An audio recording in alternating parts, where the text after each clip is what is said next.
За хуулийн төслийг дэмжиж байгаамаа. За биднүүд чинь нэг 2.4 орчим тэрбум доллар бэлнээр тараагаад хоёрыг зээлж авчираад дэд үтс нийгмийн дэд үтс зарцуулаад ингээл байж байгаа асуудал та. Яг 21 мянган төгрөгөөр тараасан шүү дээ. Тий. Тэр чинь бол тийм хэмжээтэй хүрсэн байгаа. 4 тэрбум доллар гэж байна. Өнөөдрийнхөө биш тий. Улаан сайдаас асуу тий. Андорог үг хэлж яхад бити ял да тий. Өөртөө ч үг хэлж яхад яагааг үзтээ. 20 гаруй жил хамтаал явж ирсэн. Тэгэл 2 жилийн асуудал дээрээс болоод баахан юм яриа л тий. За ер нь бол бодит тохиолдол 2.4-ийг бэлнээр тараасан 2 тэрбум доллар зээлээд ирсэн. Энэ бол үнэн байдал. Энэ хин нэгэнд буруу өгөхгүй. За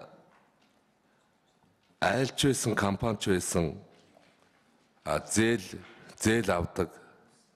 Нөгөө талаас бас хуримтлаа бүрдүүлж явдаг өөр хүүхдээ сургалтын зардал янз янзын ингээл өөрөлд зээл авах асуудал, хуримтлалтай байх асуудал, үйл ажиллагаа явуулах асуудал чинь гуруулаад зэрэг явдаг асуудал шүү дээ.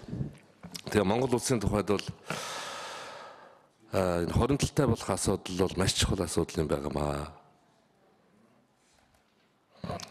Хуримтлалтай болох асуудал маш чухал байгаа. Тэгээд энэ хуулийн төслийг дэмжиж байгаа. Зөвхөн хуулийн төсөл дээр бол ярих зүйлүүд байна. Одоо тэр компани ноогдол ашиг хувьцаа борлуулсны болон хувьцааны арилжаанаас хөрөнгөний зах зээл дээр хийсэн арилжаанаас орох орлогыг тэр чигээр нь энэ саналуу татаж авна гэсэн байна л да. Тэгэхээр энэ бодвол хувьцаа гэхэд төрийн өмчийн оролцоотой компаниудыг хилээд байгаа шиг байна. Энэ бол бас ингэж болохгүй юм байнамаа. Тэр компаниудыг одоо нээлттэй компани болгоё. Тэгээд тэр компани ноогдол ашгаа ямар хэмжээнд тавих уу, хувьцаан дээрээс олох ашгаа бол бас өөртөө үйл ажиллагаанд зарцуулдаг. Ийм байдлаар явахгүй бол нөгөө ноён шалдан байна гэхчээр төрөмчийн аж ахуйн нэгжүүд бол хөрөнгөний зах зээл дээр ямар ч оролцох боломжгүй.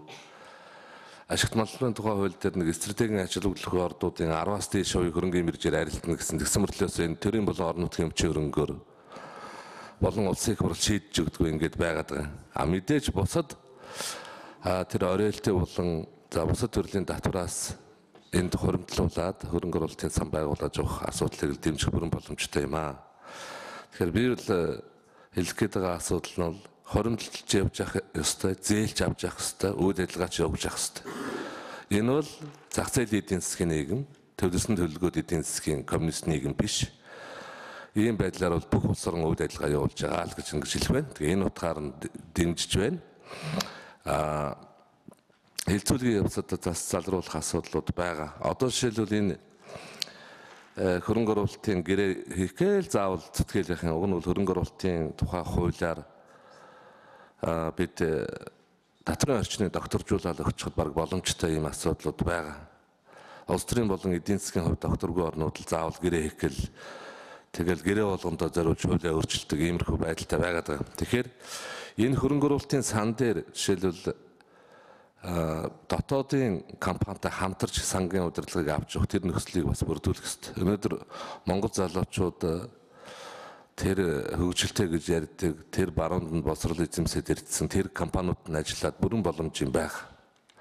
Одоо тавталгаан гэрэн дээр ч гэсэн зөвлөх өгчхоор хангалттай олон улсын дэвшин туршлага хоригдлуулсан тийм карьертэй болсон залуучууд байгаад.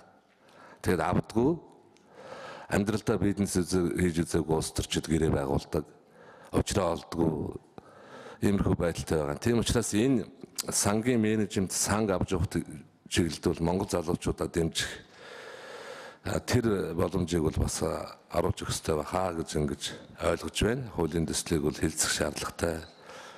Бид 16-17 оны Хөгжлийн банкны зээлийн асуудал төлөх асуудлыг ярьж байгаа.